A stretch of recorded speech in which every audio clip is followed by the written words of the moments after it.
সেই বিএনপির প্রতীক জনগণের প্রতীক, উন্নয়নের প্রতীক, ঐক্যের প্রতীক, শান্তির প্রতীক ধানের শীষ। ধানের শীষ প্রতীকের পক্ষে নির্বাচনী প্রচারণার অংশ হিসেবে জামালপুর সদর আসনের সদর উপজেলার বাঁশছড়া ইউনিয়নে আমরা আজকে গণসংযোগ করছি।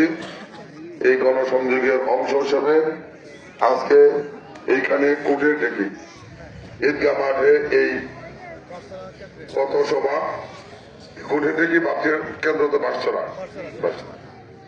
এই পথসভার সম্মানিত সভাপতি আমাদের শ্রদ্ধেয় মুরব্বী, আমার অত্যন্ত একজন প্রিয় মানুষ। আমি আমার জ্ঞাত সারে যতগুলো বিএনপির প্রোগ্রাম এই ইউনিয়ন হোক, কামালপুর হোক, ময়মনসিংহ হোক, ঢাকা হোক, আমি এই লোকটারে সবসময় দেখি যে প্রোগ্রাম আমাদের আছে। আমাদের প্রিয় মুরব্বী পার্শেদ আলী খান উপস্থিত, আমাদের সদর উপজেলা বিএনপির সম্মানিত সভাপতি শফিউর রহমান, সংগ্রামী সাধারণ সম্পাদক রুহুল আমিন মিলন, সদর উপজেলায় আপনাদের ভোটে নির্বাচিত সাবেক মহিলা ভাইস চেয়ারম্যান, আমাদের মহিলা দলের সভাপতি সেলিনা বেগম, আমাদের সদর উপজেলা বিএনপির সম্মানিত সহসভাপতি অধ্যাপক মুকসিদুর রহমান হারুন, আমাদের সদর উপজেলা বিএনপির সম্মানিত সহসভাপতি আব্দুল্লাহি বাকি, আমাদের এই ইউনিয়নে দলকে সংগঠিত করা এবং নির্বাচনকে বৈতরণী পার হওয়ার লক্ষ্য নিয়ে তিনি দীর্ঘদিন যাবৎ আপনাদের সাথে কাজ করছেন। আমার আগেই আপনাদের সামনে একটু গুরুত্বপূর্ণ বক্তব্য রেখেছেন আমাদের প্রিয় সহকর্মী সহযোদ্ধা জেলা যুব দলের সংগ্রামী আহ্বায়ক, জেলা বিএনপির সাংগঠনিক সম্পাদক সংগ্রামী নেতা শফিকুল ইসলাম খান সজীব, ওর সাথে আগত যুব দলের আমাদের সম্মানিত নেতৃবৃন্দ জামালপুর থেকে আগত উপস্থিত আমাদের ইউনিয়ন বিএনপির সম্মানিত সভাপতি আকরাম হোসেন, সংগ্রামী সাধারণ সম্পাদক মোশাররফ হোসেন আক্কাস, আমাদের সিনিয়র সহসভাপতি মিলন মিয়া, সাংগঠনিক সম্পাদক রিবেল সহ আমাদের বাঁশছড়া কেন্দ্র কমিটির আহ্বায়ক সদস্য সচিব সহ আমাদের বিএনপি এবং বিভিন্ন অঙ্গ সহযোগী সংগঠনের সম্মানিত নেতৃবৃন্দ, আমার ব্যক্তিত্ব শ্রদ্ধাভাজন মুরব্বিয়া, প্রিয় ভাইরা, প্রিয় মা বোনেরা, সম্মানিত উপস্থিতি, আসসালামু আলাইকুম। আমি প্রথমে আন্তরিকভাবে ধন্যবাদ জানাচ্ছি যে নিষিদ্ধের মধ্যে এত রাতে কষ্ট করে আপনারা এখানে উপস্থিত হয়েছেন, এর জন্য কৃতজ্ঞ আমি আল্লাহর কাছে শুকরিয়া করি যে আমরা 17 বছর একটা সুষ্ঠু নির্বাচনের দাবিতে সংগ্রাম করেছি। এই সংগ্রাম করতে গিয়ে আমাদেরকে অনেক ত্যাগ স্বীকার করতে হয়েছে। আমরা আশাবাদী আগামী 12 তারিখ সেই নির্বাচন অনুষ্ঠিত হবে, ভোটাররা স্বাচ্ছন্দ্যে ভোট দিবে। কিন্তু এই ভোট আদায়ের জন্য আমাদের বিএনপিকেই সবচেয়ে বেশি সংগ্রাম করতে হয়েছে, সবচেয়ে বেশি ত্যাগ স্বীকার করতে হয়েছে। এই সংগ্রাম করার কারণে দেশের অবিসংবাদিত নেত্রী বেগম খালেদা জিয়া, যাকে ৭৬ বছর বয়স অন্যায়ভাবে মিথ্যে সাজা দিয়ে জেলখানায় ঢোকানো হয়েছিল, ২.৫ বছর জেলখানায় রাখা হয়েছিল, পরবর্তী সময় গৃহবন্দী করে রাখা হয়েছিল। উনি অনেকবার অসুস্থ হয়ে পড়েছেন, তার চিকিৎসকরা বলেছেন উনি ৬ বার মৃত্যুর মুখে চলে গিয়েছিল। আওয়ামী লীগের সরকার প্রতিহিংসা করে ওনাকে চিকিৎসার সুযোগ দেয় নাই। উনি ইচ্ছে করলে সরকারের সাথে আঘাত করে জেল থেকে বেরিয়ে রাজকীয় জীবন কাটাতে পারতেন। বেগম খালেদা জিয়া বুঝতে সক্ষম হয়েছিল যে বেগম খালেদা যদি নিজের জীবন বাঁচানোর প্রয়োজনে মাথা নত করে উনি মুক্তি পাবে, এদেশের মানুষ মুক্তি পাবে না, গণতন্ত্র মুক্তি পাবে না। যেটা প্রমাণ করে বেগম খালেদা জিয়া তার নিজের জীবনের চাইতে দেশের মানুষকে বেশি ভালোবেসেছেন, এদেশের গণতন্ত্রকে বেশি ভালোবেসেছেন। স্বৈরাচারের পতন রয়েছে। আল্লাহর রহমতে আমরা আগামী 12 তারিখ নির্বাচনের স্বপ্ন দেখছি। দুর্ভাগ্য আমাদের, যেই মানুষরা জীবনে সবচেয়ে বেশি সংগ্রাম করেছেন আজকে এই দিনের জন্য, যেই মানুষরা জীবনে সবচেয়ে বেশি ত্যাগ স্বীকার করেছেন, জীবন বিসর্জন দিয়েছেন, সেই বেগম খালেদা জিয়া আজকে আমাদের মাঝে নাই। আমাদের বিএনপির বর্তমান চেয়ারম্যান তারেক রহমান, যাকে অন্যায়ভাবে সাজা দিয়ে 17 বছর নির্বাচিত করা হয়েছিল, ওনার মা খালেদা জিয়া অসুস্থ হয়েছে, সন্তান হিসেবে মার পাশে গিয়ে সেবা করার সুযোগ পাই নাই। একমাত্র ছোট ভাই, আদরের ছোট ভাই 11 বছর মারা গিয়েছে, তারেক রহমান জানাজা করার ভাগ্যটুকু করে নেই। তারপর 17 বছর নির্বাচিত জীবনে দিন রাত পরিশ্রম করেছেন। এদেশের মানুষের মুক্তির স্বপ্ন নিয়ে আন্দোলনের রূপরেখা তৈরি করছেন, আমাদেরকে নির্দেশনা দিয়েছেন। আমরা জীবন বাজি রেখে রাজপথে সংগ্রাম করেছি।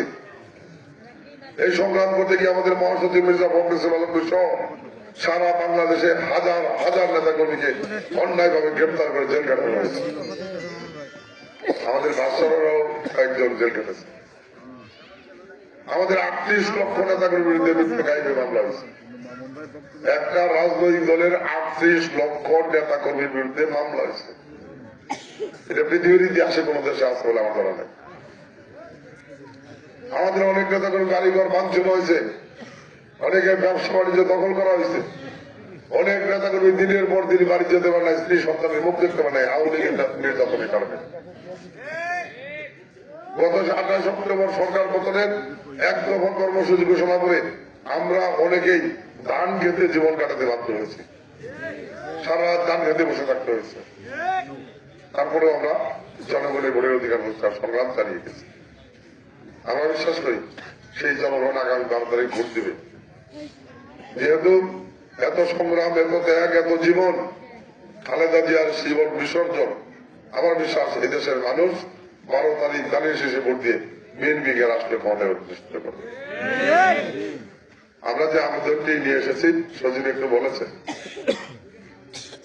যে আমরা গত 30 বছর জামালপুর সদরে এমপি নির্বাচিত হতে পারি।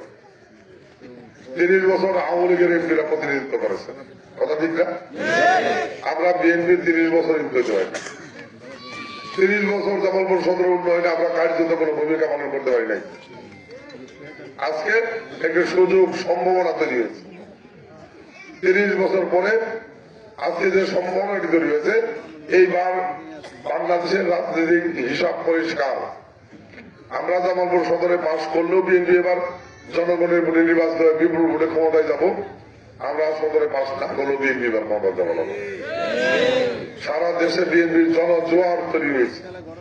বিএনপির সমপর্যায়ের রাজনৈতিক কোন প্রতিপক্ষ এখন আর নাই। এখন বিএনপি একক শক্তিশালী দলে পরিণত হয়েছে। বিএনপি সবচেয়ে জনপ্রিয় শক্তিশালী দল। বিএনপি জনগণের ভোটে ক্ষমতায় যাব, এটা রাজনৈতিক হিসাব পরিষ্কার হয়ে গেছে। কিন্তু আমরা যদি জামালপুর সদরে এমপি নির্বাচিত হতে না পারি, তাহলে আজকে এখানে দাঁড়ায় যে উন্নয়নের কথা সরব বললেন, বাঁকড়া ভাই বললেন, রাস্তাঘাট সহ যে দাবিগুলো করলেন, আমরা সদরে এমপি না হইলে বিএনপির ক্ষমতা দিয়ে কাজগুলো করা যাবে না।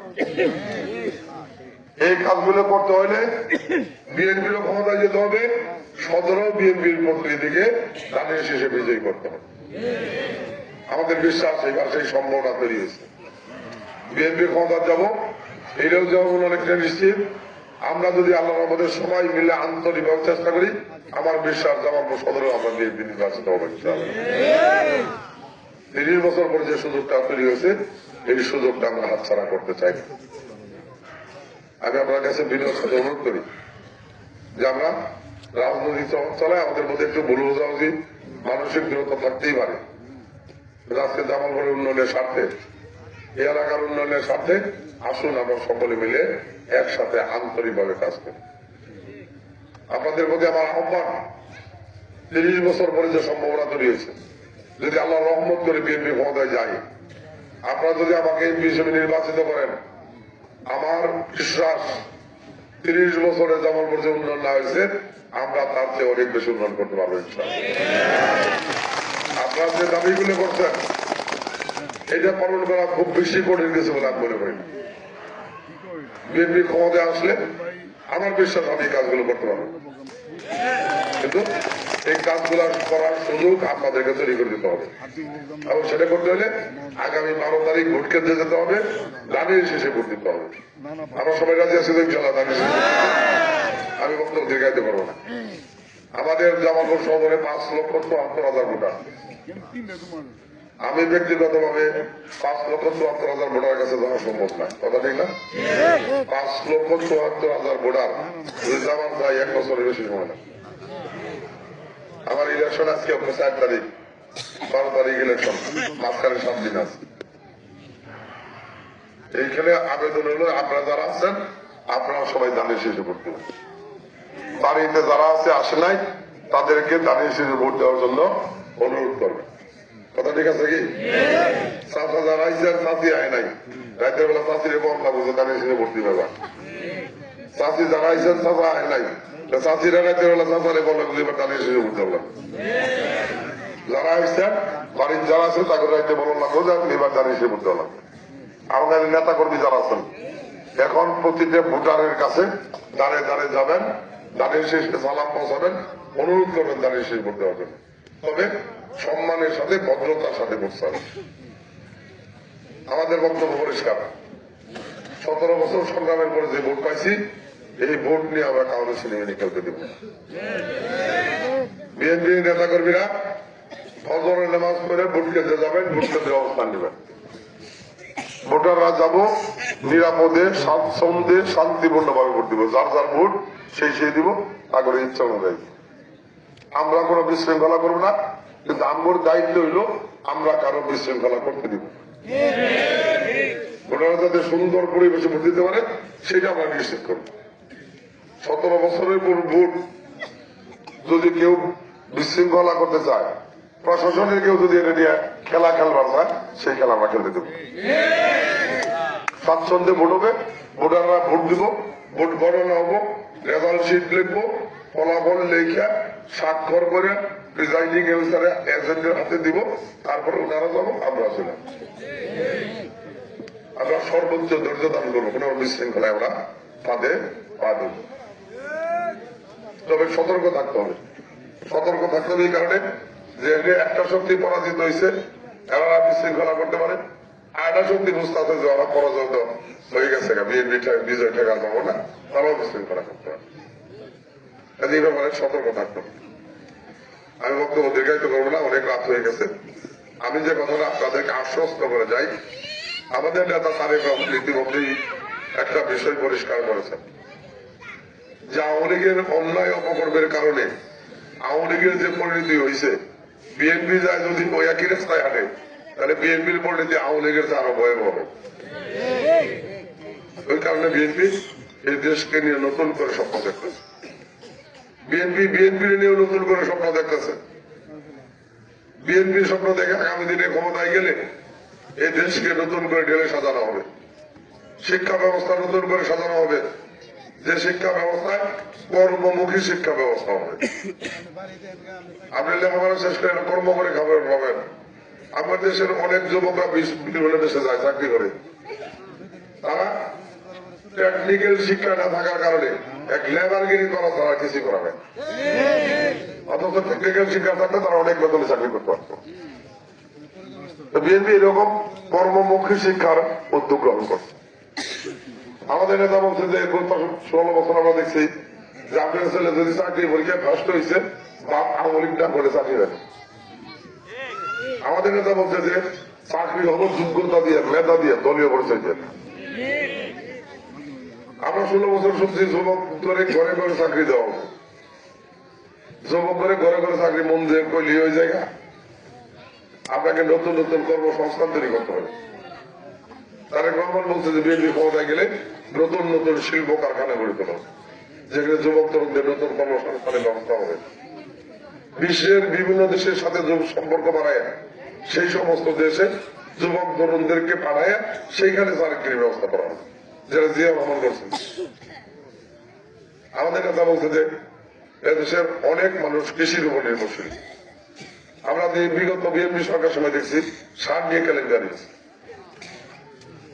এবার তারেক রহমান বিএনপি ক্ষমতায় গেলে সারা দেশ জরিপ করে প্রকৃত পক্ষে যারা কৃষক তাদের তালিকা তৈরি করা, তাদেরকে একটা করে কৃষি কার্ড দেওয়া হবে।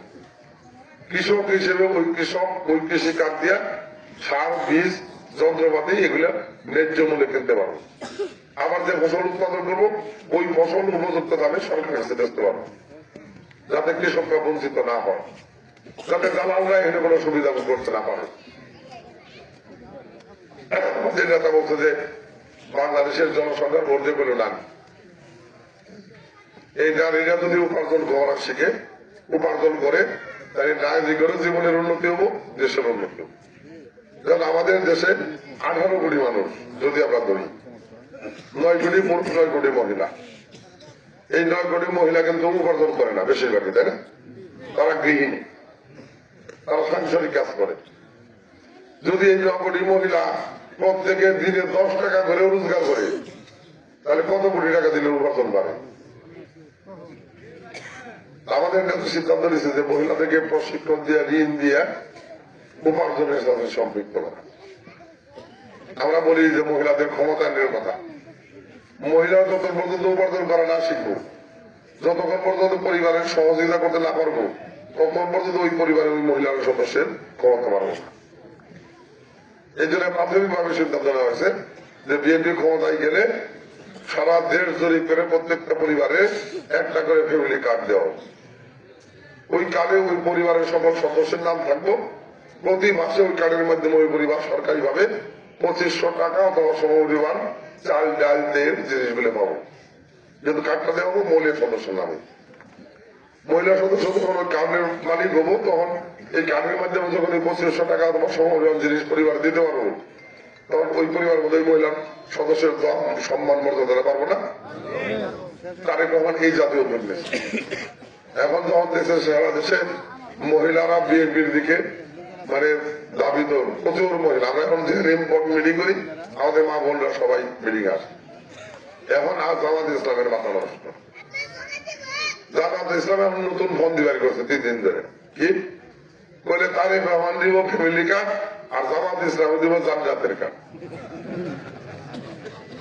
আমাদের কিছু মহিলা বাড়াইছে ভুল কাদিল্লা যায় আমাদের গ্রামে সহসল মা বোন যারা আছে তাদের ঘরের মধ্যে তুইলে বোঝায়, বলে এটা হইলো ইসলামের প্রতীক, এটার মধ্যে ভোটটা দিলে ইমাম থাকবো, এটার মধ্যে ভিড় দিলে বিনা হিসেবে আপনি বেহেশতে টিকিট পেয়ে যান।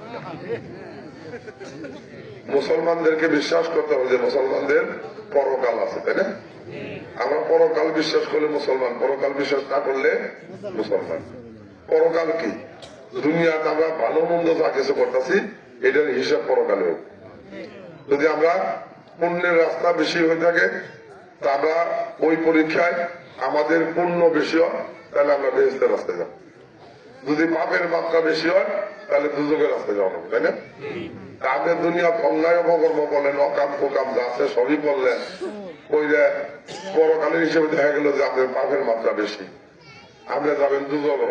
ওইটার মধ্যে কি ওই জামাতের টিকিট দিয়ে বেসতে যাবো? হ্যাঁ, জান্নাতের টিকিট দেওয়ার মানে কি জামাত ইসলামী না আল্লাহ?